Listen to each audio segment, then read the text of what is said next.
So today we are going to start with a new medicine, Aloe-Socotrina. Aloe-Socotrina's common name is Socotrine aloes, and it was proven by Dr. Helbio, and it belongs to the family Liliaceae. इससे पहले भी हम एक और medicine Liliaceae family की पढ़ चुके हैं, that is allium cepa. So allium cepa में भी लिलिएसी फैमिली से ही बिलोंग करती है. तो अगर आपको वो मेडिसिन पढ़नी है तो it is on my channel. You can refer to my channel and learn about allium cepa. So now, introduction of Aloe-Socotrina. Aloe-Socotrina is an excellent remedy like Nux vomica in re-establishing physiological equilibrium after much drugging, where disease and drug symptoms are mixed to form a common pool. इसका क्या मतलब है? Aloe-Socotrina Nux vomica जैसी ही बहुत ही excellent remedy है. किस चीज़ के लिए? To re-establish physiological equilibrium. हमें पता है कि हमारी बॉडी एक इक्विलिब्रियम में रहती है, यानी कि हमारी बॉडी में होम्योस्टैसिस है. यही हमारे लिविंग का कैरेक्टरिस्टिक सिम्टम है कि हमारी बॉडी अपना इंटरनल टेम्परेचर, अपना इंटरनल पीएच, एसिडिटी, बेसिसिटी जिसको हम कहते हैं, वो सारी चीज़ें एक लेवल पर मेंटेन करके रखती है. ना ही उसे बढ़ने देती है, ना ही उसे कम होने देती है. एक नॉर्मल रेंज के अंदर हमारे सारे सिम्टम्स, चाहे वो आरबीसी काउंट हो, चाहे वो प्लेटलेट काउंट हो, ब्लड वॉल्यूम हो, हीमोग्लोबिन हो या बॉडी टेम्परेचर हो, हर चीज़ को रेगुलेट करके एक नॉर्मल रेंज के अंदर रखती है. इसी को हम कहते हैं होम्योस्टैसिस, यानी maintenance of internal body environment. तो ना फिजियोलॉजिकल इक्विलिब्रियम भी हम इसी को कहते हैं कि हमारी बॉडी में एक इक्विलिब्रियम है, एक बैलेंस है, जिसमें कि हम एक बैलेंस स्टेट में रहते हैं. तो अगर कभी भी हमारी बॉडी में कोई चीज़ बढ़ गई या कम हो गई तो उसी को हम क्या कहते हैं? डिजीज़. उसी की वजह से हमें क्या आती हैं? डिजीज़ेज आती हैं. तो नक्स वोमिका की तरह एलोसोकोट्रिना भी बहुत ही अच्छी मेडिसिन है कि वो वापस से फिजियोलॉजिकल इक्विलिब्रियम को इस्टेब्लिश करती है. इस्टेब्लिश नहीं करती बल्कि री इस्टेब्लिश करती है, यानी कि हमारी बॉडी एक इक्विलिब्रियम में है, यानी फिजियोलॉजिकल इक्विलिब्रियम में हमारी बॉडी मेंटेन्ड है. अब हमारी बॉडी में कोई डिजीज़ आई तो उसकी वजह से क्या हुआ? फिजियोलॉजिकल इक्विलिब्रियम हमारा डिस्टर्ब हो गया, या तो हमारी कोई चीज़ें बढ़ गई या हमारी कोई चीज़ें कम हो गई. तो उसको वापस से इक्विलिब्रियम में लाने के लिए, वापस से बैलेंस करने के लिए ये रेमेडी नक्स वोमिका की तरह बहुत ही अच्छी और इफ़ेक्टिव मेडिसिन है. और ये कब होता है? After much drugging where diseases and drug symptoms are mixed to form a common pool. ऐसी स्टेट नक्स वोमिका में भी यही चीज़ देखने को मिलती है, जो कि हम आगे आने वाली वीडियोस में हम पढ़ेंगे कि नक्स वोमिका में भी ये सेम चीज़ देखने को मिलती है कि जो पेशेंट है वो बहुत ज़्यादा मेडिसिन खा चुका होता है, बहुत ज़्यादा ड्रगिंग हो चुकी होती है. ड्रगिंग का मतलब क्या है? कि बहुत सारी मेडिसिन, बहुत सारी रेमेडी वो ऑलरेडी ले चुका है, जिसकी वजह से उसकी बॉडी में जो डिजीज़ है और ड्रग है उनके सिम्टम्स क्या है? मिक्स हो चुके हैं. मिक्स होके एक कॉमन पूल बन गए, यानी कि एक कॉमनैलिटी बन गए हैं, जिसकी वजह से क्या हो रहा है कि हम डिजीज़ और ड्रग के सिम्टम्स में डिफ्रेंशिएट ही नहीं कर पा रहे. कुछ डिजीज़, जैसे हमारी होम्योपैथी में भी जब ड्रग प्रूविंग होती है तो हम ड्रग प्रूविंग करते हैं तो वो सिम्टम्स जो हेल्दी ह्यूमन बीइंग होते हैं वो शो करते हैं. तो अगर डिजीज़ और वो ड्रग जो सिम्टम्स प्रोड्यूस करे वो आपस में मिक्स हो जाएं और कॉमन हो जाएं, मिक्स होके कॉमन हो जाएं और एक पूल बना लें, कॉमनैलिटी बना लें, यानी कि फिजिशियन डिफ्रेंशिएट नहीं कर पाएगा कि डिजीज़ के सिम्टम कौन से हैं और ड्रग के सिम्टम कौन से हैं. तो उसको इस तरह के केस में हमें बहुत ही एक्सेलेंट रेमेडी के नाम पे हमें दो मेडिसिन पता है, नक्स वोमिका जो कि एक पॉलीक्रेस्ट मेडिसिन है और aloe socotrina. Now from a wonderful medicine, Dr. N.M. Chaudhary has masterly remarked to write a materia medica without aloe is to write a livon without a hero. इसका क्या मतलब है? कि डॉक्टर N.M. चौधरी ने बहुत ही कड़क शब्दों में ये कहा है कि एलोसोकोट्रिना एक ऐसी मेडिसिन है कि मटेरिया मेडिका उसके बिना अधूरी है. क्यों? क्योंकि ऐसा लगता है जैसे कि अगर एलो को हम ना मटेरिया मेडिका में इंक्लूड करें तो ऐसा लगेगा कि एक कहानी है लेकिन उसमें हीरो नहीं है, यानी कि हीरो के बिना एक कहानी लिखी गई है. तो हीरो क्या होना ज़रूरी है?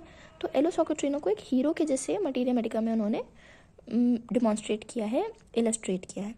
Its importance and usefulness become evident as soon as it launches in our business of curing the sick. हमें वैसे भी पता है कि जो एलो है, एलोवेरा जिसे हम कहते हैं, उसको हम बहुत सारी चीज़ों में यूज़ करते हैं, स्किन पे, और बहुत ही फ़ायदेमंद होता है, हम सबको पता है. लेकिन इसकी इम्पॉर्टेंस और यूज़फुलनेस हमें तब जाके ज़्यादा एविडेंट हुई जब हमने देखा कि ये हमारे बिजनेस ऑफ क्योर में भी हमारी बहुत ज़्यादा बड़े लेवल पे हेल्प कर रही है. Now we will see the clinical. So clinicals में first of all we have abdominal disorders, anal infection, colic, constipation, cough, diarrhoea, dysentery, haemorrhoids and skin affection. तो हमें पता है कि एलोवेरा स्किन पे बहुत अच्छा काम करती है, तो स्किन अफेक्शन यानी कि स्किन की जितनी भी प्रॉब्लम्स होंगी उसमें भी एलोवेरा हम देंगे, यानी एलोसोकेट्रिना जब हम देंगे तो बहुत ही अच्छा वर्क करेगी। डायरिया एंड डिसेंट्री, डिसेंट्री क्या और डायरिया क्या है, इन दोनों में डिफरेंस क्या है, दोनों में ही लूज स्टूल होता है, यानी कि पेट ख़राब हो जाता है, लूज स्टूल होना और मल्टीपल टाइम्स क्लॉजेट में जाना, बहुत ज़्यादा टाइम डेफिकेट करना।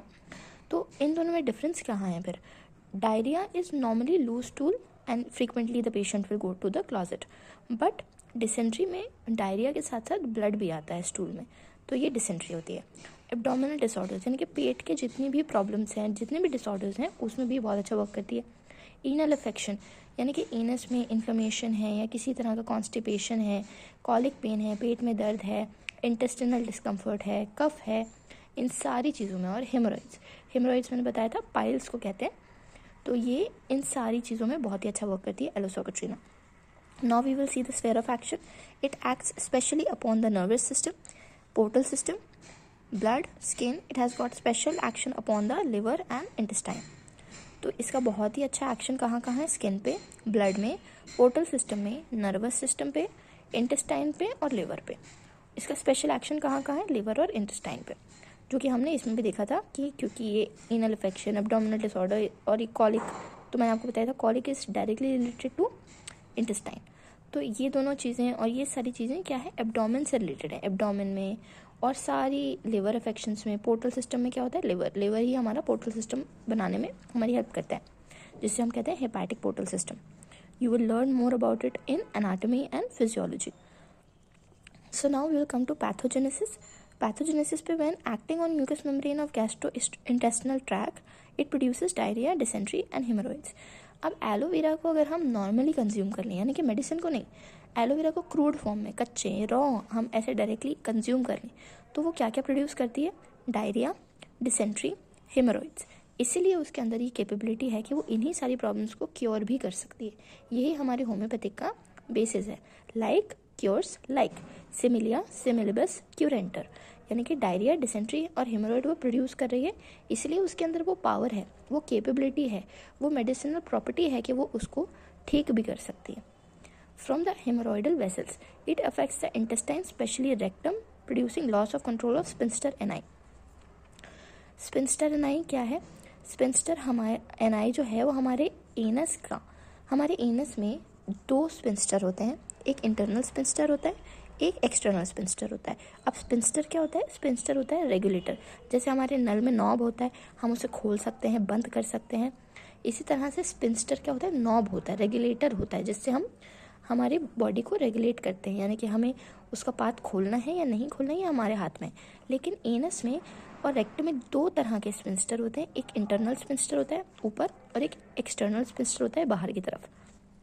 तो एक्सटर्नल स्पिंस्टर को ही हम क्या कहते हैं, स्पिंस्टर एनाई। तो स्पिंस्टर एनाई का कंट्रोल जब लॉस हो जाता है, यानी कि जो स्पिंस्टर एनाई है वो हमारे वॉलंटरी कंट्रोल में रहता है, यानी कि हम इसको एक्सटर्नल स्पिंस्टर ऑफ एनस को, स्पिंस्टर एनाई को हम कंट्रोल कर सकते हैं, यानी कि हमारी मर्जी है कि हमें कब स्टूल पास करना है और हमें कब स्टूल पास नहीं करना। इसलिए आपने देखा होगा कि अब ऐसा तो है नहीं कि हमारा इनवॉलंटरी स्टूल पास हो जाता है, नहीं होता ना, तो हम कंट्रोल कर सकते हैं उसको। तो किसकी मदद से कंट्रोल करते हैं, स्पिंस्टर एनाई की मदद से। और जो इंटरनल स्पिंस्टर है वो इनवॉलंटरी होता है, यानी कि वो हमारे कंट्रोल में नहीं होता, तो वो इनवॉलंटरी होता है, यानी कि इंटरनल स्पिंस्टर खुल जाएगा जब भी आपको अर्ज होगी डेफिकेट करने की। लेकिन स्पिंस्टर एनाई तब तक नहीं खुलेगा जब तक कि आप नहीं चाहेंगे, जब तक कि आप वॉशरूम में ना पहुंच जाएं, या जब तक आप इस सिचुएशन में ना हो कि आपको स्टूल पास करना है। तो पैथोजेनेसिस में क्या हम देख रहे हैं कि एलोसोकेट्रिना की वजह से loss of control of sphincter ani होता है, यानी कि हमारा जो कंट्रोल है स्पिंस्टर एनाई के ऊपर वो खो जाता है, यानी कि हम नहीं कंट्रोल कर पाते। It also causes congestion of various parts, specially abdomen, pelvic organs and head. Congestion देखने को मिलता है एब्डोमेन में, पेल्विक ऑर्गन्स में और हेड में, ऐसा ठसाव, ऐसा लाइक भरा हुआ है, बहुत ज़्यादा बर्स्ट होने वाली फीलिंग जिसे कहते हैं ना, ठसाव वाली फीलिंग, उस तरह की कंजेस्टिव फीलिंग हमें देखने को मिलेगी। Now we will see the constitution. Physical makeup कैसा होता है एलोसोकेट्रिना का, तो ये किस तरह के पेशेंट्स को सूट करती है, ऐसे पेशेंट्स जो ओल्ड हैं, women of relaxed phlegmatic habit, indolent wearing person, leading sedentary life, averse to either physical and mental labour. तो specially suited to old people, यानी कि किस तरह के लोग को ये मेडिसिन सूट करती है, किस तरह का कॉन्स्टिट्यूशन होता है, यानी कि जितने भी ओल्ड पीपल हैं, यानी कि जितने भी एजेड पीपल हैं, सीनियर लोग होते हैं, जो अपनी एज एटलीस्ट 40-50 ईयर्स के ऊपर ओल्ड एज के जो लोग होते हैं, उनको बहुत अच्छी सूट करती है।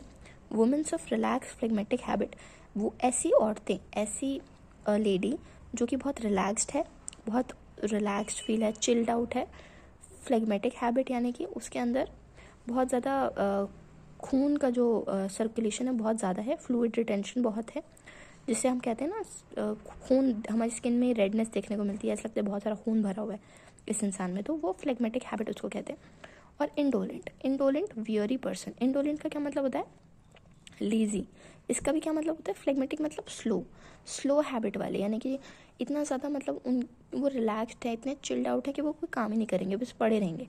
तो ऐसी वुमेन, ऐसी लेडी जो कि फ्लेगमेटिक हैबिट की, यानी कि स्लो हैबिट की है, स्लगिश है, और इंडोलेंट यानी कि बहुत लेजी है, कोई काम नहीं करना चाहती, पड़ी रहती है, बैठी रहती है। और वियरी पर्सन यानी कि वीक पर्सन, यानी कि बहुत ज़्यादा लेजी, सुस्त टाइप का जो पर्सन है वो। लीडिंग सेडेंट्री लाइफ, ऐसा इंसान जो लेजी है, जाहिर सी बात है कि वो कोई काम तो करेगा नहीं, फिजिकल एक्टिविटी तो करेगा नहीं, लेबर वर्क तो करेगा नहीं, तो वो कैसी लाइफ जिएगा, सेडेंट्री लाइफ। सेडेंट्री का क्या मतलब होता है, रुकी हुई। सेडेंट्री मतलब रुका हुआ, यानी कि एक थमा हुआ जो फेज होता है। तो सेडेंट्री लाइफ का क्या मतलब है, ऐसे लोग जो बैठे रहते हैं सारा वक्त, जो हिलते भी नहीं हैं।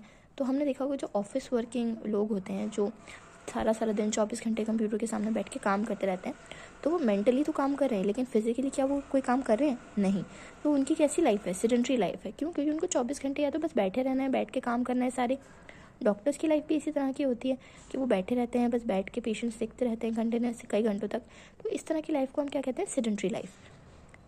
अवर्स टू ईदर फिजिकल और मेंटल लेबर, ऐसे लोग, ऐसी वुमेन, ऐसे लोग या ऐसे ओल्ड पीपल जो फिजिकल एक्टिविटी और मेंटल लेबर दोनों ही नहीं करना चाहते।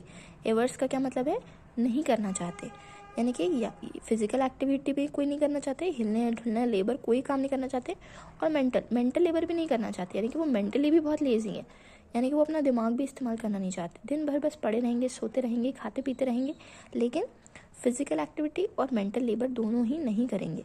टेम्परामेंट कैसा होता है, बिलियस टेम्परामेंट होता है। तो बिलियस टेम्परामेंट का क्या मतलब है कि ऐसे लोग जो कि इल टेम्पर्ड होते हैं, जो कि बहुत जल्दी गुस्सा हो जाते हैं, जो पीविश होते हैं। पीविश का क्या मतलब होता है कि ऐसी मामूली बातें जो कि नॉर्मल सी होती हैं लेकिन उनको बहुत अनॉय करती हैं, बहुत उनको चिढ़ मचा देती हैं, बहुत गुस्सा दिला देती हैं। तो वो बिना बात की बातों में भी बहुत गुस्सा करते हैं, चिड़चिड़े हो जाते हैं, और बहुत इल बिहेव करते हैं, इल टेम्पर्ड होते हैं, और बहुत ज़्यादा एंग्री होने की टेंडेंसी रखते हैं। तो ऐसे लोगों में बिलियस टेम्परामेंट देखने को मिलता है। तो हीट एंड रिलेशन का कोड कैसा है, हॉट पेशेंट, यानी कि जितनी भी गर्मी से प्रॉब्लम्स होंगी, उसको जो भी प्रॉब्लम्स आएंगी वो किस वजह से आएंगी, गर्मी की वजह से, हॉट पेशेंट होगा क्योंकि वो। और मियाज़म कैसा है, सोरा मियाज़म का है, psora is in the background. Now we will start with the guiding symptoms. तो गाइडिंग सिम्टम में पहला है profuse jelly like mucus from all mucous membranes specially of intestine and throat. तो आपने एलोवेरा देखा होगा, एलोवेरा कैसा होता है, जेली जैसा होता है, स्टिकी स्टिकी जेली जैसा, जेल जैसा होता है ना, एलोवेरा जेल तो मार्केट में मिलता भी है, हम यूज़ भी करते हैं। तो इसीलिए उससे याद रखना है, क्योंकि एलो है तो एलो सॉक्रेटिना में म्यूकस कैसा देखने को मिलेगा, जेली लाइक। कैसा देखने को मिलेगा, जेली लाइक म्यूकस, और सारी म्यूकस मेम्ब्रेन से, स्पेशली कहाँ की, इंटेस्टाइन की और थ्रोट में से। इंटेस्टाइन और थ्रोट में से कैसा म्यूकस दिखने को मिलेगा, जेली। और कैसा मिलेगा, प्रोफ्यूज, यानी कि बहुत लार्ज क्वान्टिटी में। अब इसको भी हम एलो से रिलेट कर सकते हैं। एलोवेरा का प्लांट अगर आपने देखा होगा तो उसमें क्या होता है, अगर हम उसको काटेंगे तो अंदर तो जेली जेली भरी होती है और ऊपर से स्किन से कवर्ड होता है वो। तो यानी कि पूरे में क्या है, जेली है बहुत ज़्यादा अमाउंट में। तो सिम्टम में भी क्या देखने को मिलेगा, बहुत ज़्यादा, बहुत ही लार्ज क्वांटिटी में jelly like mucus from all mucous membrane. Second, insecurity of rectum with want of confidence in power of sphincter ani. अब उसके अंदर क्या है, लॉस ऑफ स्पिंस्टर एनाई का कंट्रोल है, यानी कि उसके कंट्रोल नहीं है स्पिंस्टर एनाई के ऊपर। तो वो क्या चाहेगा, गाइडिंग सिम्टम क्या है कि उसके अंदर इनसिक्योरिटी होगी, यानी कि उसको चिंता होगी रेक्टम की। क्यों? क्योंकि उसको इनसिक्योरिटी है, क्योंकि उसको ऐसा लग रहा है कि मेरा स्टूल जो है वो पास हो जाएगा और मैं उसे रोक नहीं पाऊंगा। और वांट ऑफ कॉन्फिडेंस, यानी कि उसको अपने स्पिंस्टर एनाई के ऊपर कॉन्फिडेंस चाहिए। वांट ऑफ कॉन्फिडेंस का क्या मतलब है कि वो चाहता है कि ये कंट्रोल मेरे पास आ जाए, कि मैं उसे रोक सकूं, लेकिन पावर और कंट्रोल उसके हाथ में नहीं है। क्यों? क्योंकि उसके पास loss of control of sphincter ani हो गया है। तो इसलिए इनसिक्योरिटी ऑफ रेक्टम है, यानी कि कभी भी स्टूल पास हो सकता है। और want of confidence in power है ऑफ स्पिंस्टर एनाई, ये इंपॉर्टेंट सिम्टम है. Third is hot patient aggravation from warm, amelioration from water and cold weather. तो गर्मी, हॉट पेशेंट है तो गर्मी से प्रॉब्लम्स होंगी, सारी प्रॉब्लम्स गर्मी की वजह से बढ़ेंगी, किसी भी गर्म चीज़ की वजह से, गर्म मौसम की वजह से. और आराम किस में मिलेगा? वाटर और कोल्ड वेदर में, यानी कि ठंडे वेदर में आराम मिलेगा और ठंडे पानी से आराम मिलेगा. ठंडा पानी पीने से, ठंडे पानी से नहाने से, इन सब चीज़ों से आराम मिलेगा. Fourth, itch appears every year as winter approaches. जैसे ही सर्दियों का मौसम आता है उसकी पूरी स्किन में इचिंग होने लगती है. Dissatisfied and angry about himself and his complaints specially when constipated. जब कॉन्स्टिपेशन होगा पेशेंट को तो वो बहुत ज़्यादा डिससेटिस्फाई फील करेगा, गुस्से में रहेगा अपने ही ऊपर, किसी और के ऊपर नहीं. अपने आप से ही गुस्सा रहेगा, अपने आप से डिसअपॉइंटेड रहेगा, डिससेटिस्फाइड रहेगा, अपने आप को ही वो समझेगा कि I am not good enough, I am not worth enough. और अपने आप से ही वो गिले शिकवे करता रहेगा, कंप्लेंट्स करेगा अपने आप को ही लेके. और ये सब मेंटल चीज़ें कब देखने को मिलेंगी? जब वो उसको कॉन्स्टिपेशन होगा. तो ये एक्चुअली क्या है? मेंटल सिम्टम है, माइंड के सिम्टम है ये, कि उसको डिससेटिस्फाइड फील हो रहा है, एंग्री फील हो रहा है अबाउट हिमसेल्फ और his complaints specially when constipated. Now the sixth symptom is hemorrhoids like a bunch of grapes, blue with bleed and it's sore, tender and hot with itching, relieved by cold application. अब सबसे पहले तो मैं आपको hemorrhoids का अच्छे से मतलब समझा देती हूँ, बिकॉज ये बहुत ही इंपॉर्टेंट सिम्टम है एलोसॉकोट्रीना का. तो हेमोरॉइड्स बहुत ज़्यादा देखने को मिलते हैं. तो हेमोरॉइड्स क्या होते हैं कि हमारे एनस में जो वेन्स होती हैं वो फूल की बड़ी हो जाती हैं. कैसी हो जाती हैं? ग्रेप्स की तरह फूल जाती हैं, बड़ी हो जाती हैं एनस में. और ये क्यों होता है? क्योंकि जब हमें कॉन्स्टिपेशन होता है या फिर कोई भी हम जोर लगाते हैं बहुत ज़्यादा, या एब्डोमिनल प्रेशर होता है, तो वो क्या होती है? वेन्स जो होती हैं इरिटेट होती हैं और उसकी वजह से वो क्या हो जाती है? इन्फ्लेमेशन हो जाता है, स्वेलिंग हो जाती है वेन्स की. तो वेन्स की जब स्वेलिंग होती है तो वो एनस के बाहर आ जाती हैं ऐसे ग्रेप्स की तरह. तो जब हमारी एनस में हम बाहर से फील करेंगे तो हमें ऐसा लगेगा that is bunch of grapes. और वो कैसे दिखती हैं? ब्लू कलर की दिखती हैं, क्योंकि ऑफकोर्स वेन्स में खून भरा होता है, तो वो कैसे दिखेंगे? ब्लू कलर की दिखेंगी. तो हेमोरॉइड्स इसलिए दो टाइप के होते हैं, एक ब्लाइंड होते हैं और एक ब्लीडिंग होते हैं. तो एलोसॉकोट्रीना में ब्लीडिंग वाले हेमोरॉइड्स देखने को मिलेंगे, ब्लीडिंग पाइल्स देखने को मिलेंगे. पाइल्स और हेमोरॉइड दोनों एक ही चीज़ होती है. तो ब्लीडिंग होगी यानी कि वो जो ग्रेप्स हैं, जो बंच ऑफ ग्रेप्स हमें दिख रहे हैं बाहर, हेमोरॉइड्स जो हो गए हैं, वेन के इन्फ्लेमेशन जो हो गया है, उसमें से हमें ब्लीडिंग भी होगी. और इट इज़ सोर. अब ऑफकोर्स बात जाहिर सी है कि वेन रप्चर हो रही है, खून निकल रहा है, तो बहुत सोर फील होगा, यानी कि वो टच करने से भी उसको बहुत दर्द होगा, बहुत टेंडर होगा, बहुत सेंसिटिव हो जाएगा, बहुत सॉफ्ट होगा. टेंडर का क्या मतलब होता है? सॉफ्ट, नरम. क्योंकि वेन्स हैं, वेन्स तो ऐसे फूल गई हैं. ग्रेप्स कैसे होते हैं? ऐसे सॉफ्ट होते हैं ना, दबाते हैं तो सॉफ्ट लगते हैं ना हमें, तो वैसे उसका मतलब होता है टेंडर. और हॉट यानी कि गरम गरम फील होगा, इचिंग होगी एनस में, हेमोरॉइड्स में. और ये कैसे रिलीफ होगा? एम्युलेशन कैसे मिलेगा? तो हमें कोल्ड एप्लीकेशन से एम्युलेशन मिलेगा, यानी कि जब भी हम कुछ ठंडा लगाएंगे, ठंडे पानी से उसको वॉश करेंगे तो हमें आराम मिलेगा हेमोरॉइड्स में.